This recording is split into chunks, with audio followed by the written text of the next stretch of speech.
નમસ્કાર મિત્રો, સ્વાગત છે તમારું આપણી આ યુટ્યુબ ચેનલમાં જેનું નામ છે ગુજરાતી જીકેની જમાવટ.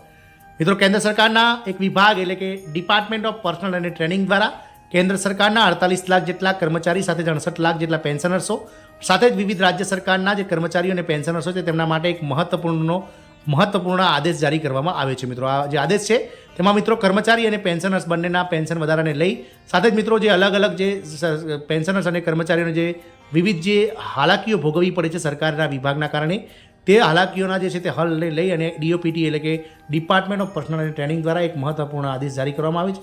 જાણીએ વિડીયોમાં વિગતવાર કે આદેશ જે જારી કરવામાં આવે છે ડીઓપીટી દ્વારા તેમાં શું ઉલ્લેખ કરવામાં આવે છે અને શું છે આ આદેશનો મુખ્ય હેતુ. તમામ માહિતી આજના વિડીયોમાં આપ સુધી પહોંચાડીએ.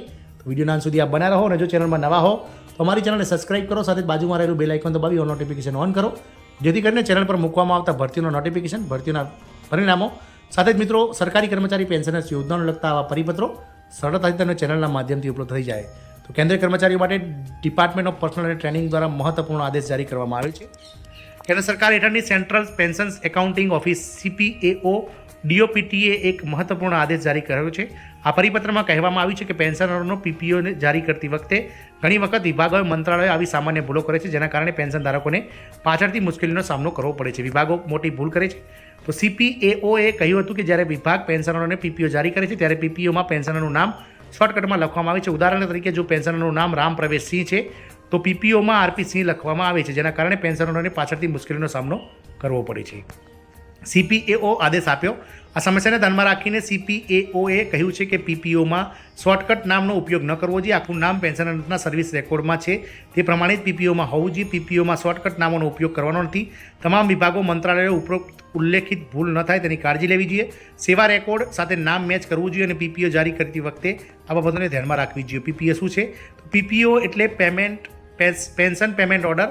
પીપીઓ એક મહત્વપૂર્ણ દસ્તાવેજ છે. નિવૃત્તિ પછી પેન્શન અને ફેમિલી પેન્શન આધારે ચૂકવવામાં આવે છે. પીપીઓ જાહેર થયા પછી પેન્શનરે તેનું આખું નામ, જન્મ તારીખ, નોમિનીનું નામ, જન્મ તારીખ બરાબર લખેલી છે કે નહીં તેની કાળજીપૂર્વક તપાસ કરવી જોઈએ. જો કોઈ ભૂલ હોય તો તેને સુધારવી જોઈએ, નહીં તો પાછળથી મુશ્કેલીનો સામનો કરવો પડી શકે. પેન્શનરોએ હંમેશા આનું ધ્યાન રાખવું જોઈએ. પેન્શનરોએ હંમેશા ધ્યાન રાખવું જોઈએ કે તેમનો પેન્શન પરમેનન્ટ જે નંબર છે મિત્રો, પીપીઓ એટલે પેન્શન પેમેન્ટ ઓર્ડર જે છે તેમાં નોમિનીનું નામ, જન્મ તારીખ તેના આધાર કાર્ડ અને પાન કાર્ડ સાથે મેચ કરવી જોઈએ. પીપીઓની સાથે બંને દસ્તાવેજોના નામ અને જન્મ તારીખ સાચી હોવી જોઈએ. જો કોઈ ભૂલ હોય તો પેન્શનરના મૃત્યુ પછી વ્યક્તિને ફેમિલી પેન્શન મેળવવામાં ઘણી મુશ્કેલીઓ પડતી હોય છે. આ વસ્તુ ધ્યાનમાં રાખવી જોઈએ. પેન્શનરોને ફોર્મ 16 મળશે.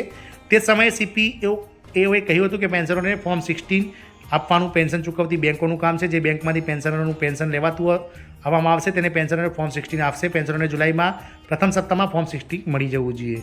આ મિત્રો પેન્શનર માટે જે છે તે સરકારી કર્મચારીઓ માટે ડિપાર્ટમેન્ટ ઓફ પર્સનલ અને ટ્રેનિંગના જે વિભાગ છે મિત્રો, સેન્ટ્રલ પેન્શન એકાઉન્ટિંગ ઓફિસ CPAOએ દ્વારા એક મહત્વનો આદેશ જારી કર્યો છે, જેમાં મિત્રો તમામ જે વિભાગો છે તેમણે મિત્રો કોઈપણ જાતનું શોર્ટકટ નામ ન લખતા તમામ જે પેન્શનર છે નિવૃત્ત થતા કર્મચારીઓનું સર્વિસ રેકોર્ડ પ્રમાણે જે નામ છે તે સૂચવવામાં આવે છે. જય હિન્દ.